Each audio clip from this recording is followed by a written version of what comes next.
भगवत सेवा। भगवत सेवा का तात्पर्य है भगवान की सेवा करना। लेकिन भगवान की सेवा कैसे करें, यह बड़ा जटिल प्रश्न है। भक्त लोग अपने अपने घरों में भगवान की मूर्तियां रख भक्तिपूर्वक मंत्रों का पाठ कर पूजा अर्चन करते हैं। भगवान का गुणगान करते हुए गीत गाते हैं। अभिषेक, अष्टोत्तर, सहस्रनामार्चन आदि सबको भगवत सेवा की मानते हैं। सच पूछे तो ऐसी कौन सी जगह है जहां भगवान नहीं है? सारा जगह में है। भक्त प्रहलाद ने यह सिद्ध किया था कि भगवान तो कण कण में और अण अणु में व्याप्त है। भक्त प्रहलाद का कथा आप सुनो। सारा जगह पर पत्थर पर है, जल में है, अग्नि में है भगवान। वेद और शास्त्रों भी ऐसी तथ्य का निरूपण करते हैं। इसलिए यह सत्य माना गया है कि समस्त जीवों में भगवान उपस्थित है। इसलिए ज्ञानी पुरुषों का कहना है कि मानव की सेवा की माधव की सेवा है। एक अन्नदान करो, वो भगवान ऐसे है। भगवान कह रहा है गरीबों को दान दो, यही भी भगवान सेवा है। सारा जगत में भगवान सेवा करने के बहुत बहुत बहुत बहुत मौका है। इतिहास में प्रख्यात सभी महात्मा इसी प्रकार की भगवत सेवा करते थे।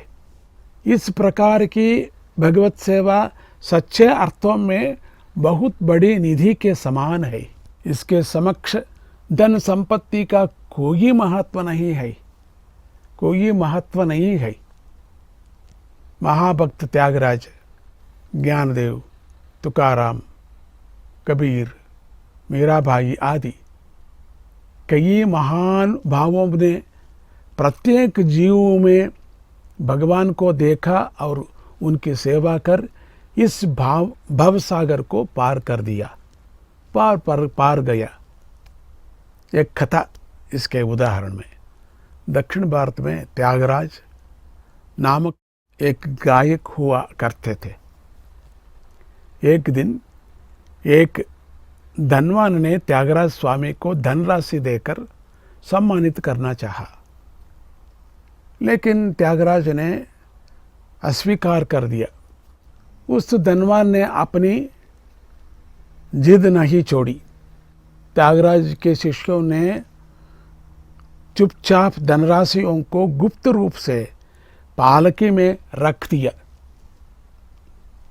मार्ग मध्य में कुछ डाकुओं ने पालकी रोक दिया। शिष्य लोग भय के मारी थर थर कांपने लगे। त्यागराज को जब सच्चाई का पता चला तो उन्होंने शिष्यों से कहा कि वह सारा धन इन डाकुओं को दे दे। वो त्यागराज स्वामी के मालूम हो गया सारा धन ये पालकी में है, नीचे में है पालकी में। इसलिए शिष्यों के बोल दिया, ये सारा धन ये डाकुओं को दे डाल। त्यागराज की बात सुनकर उन डाकुओं में भी हृदय परिवर्तन हो गया। लूट मार और चोरी की प्रवृत्ति को छोड़कर त्यागराज जी के भक्त बन गए। साष्टांग प्रणाम कर क्षमा याचना की। उस महान भाव के दर्शन और संभाषण से चोरों ने अपनी प्रवृत्ति को छोड़ दिया और सज्जनता के मार्ग को अपनाया। भगवत सेवा में लीन रहने वाले सत्य पुरुषों में धन और संपत्ति पर आसक्त नहीं होती।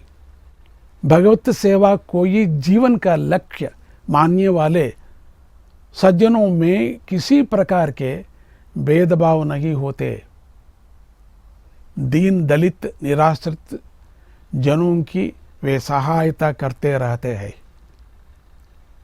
भगवान सर्वंतर्यामी है, इसलिए जीव जंतु भी उनके प्रेम के पात्र होते हैं।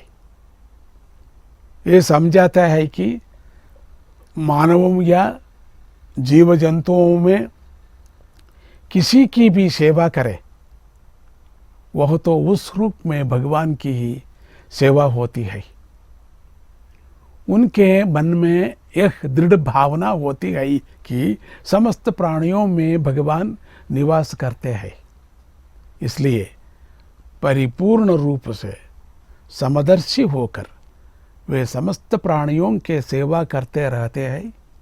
यही सच्ची भगवत सेवा है। सारा भागवत उसमें है, ये नीति शास्त्र।